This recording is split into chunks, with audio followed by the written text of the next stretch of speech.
की मी आता 7-8 वेळा माझी निवडणूक लढणं झालं आहे, जय पवारांच्या संदर्भामध्ये बोलत होते, तर ते म्हटले की जर पार्लमेंटरी बोर्डाने तसा निर्णय घेतला तर कदाचित असं होऊ शकतं. तुम्हाला काय वाटतं? उमेदवार जय पवार होऊ शकतात का बारामतीत? तो त्यांचा अंतर्गत प्रश्न आहे, मला त्याच्यावर काय बोलायचं नाही आहे. पण पार्लमेंटरी बोर्ड म्हणजे कोण? अजितदादा म्हणजेच पार्लमेंटरी बोर्ड. दुसरे कोणी पार्लमेंटरी बोर्डात आहेत असं मला माहीत नाही, पण तो त्यांचा अंतर्गत प्रश्न आहे, मला त्याच्यावर काही बोलायचं नाही. पण साहेब, आपण त्यांचे सहकारी म्हणून अनेक वर्ष राहिलात.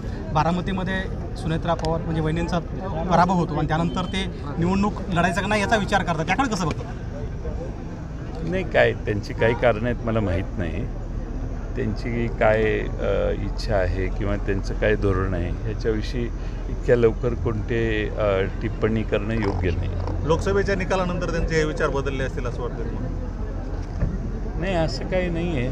तसं काय असं आपण म्हणू शकत नाही. ते तिथं अनेक वर्ष त्यांनी काम केलेलं आहे, त्यामुळं त्यांचा काय विचार आहे ते मला माहीत नाही.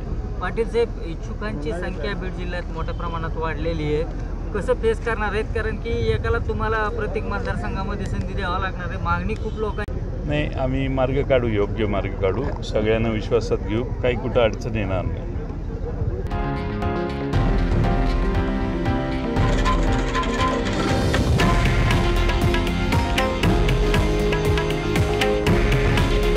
हे आहे देशातील नंबर 1 न्यूज नेटवर्क आणि आपण पाहत आहात TV9 मराठी.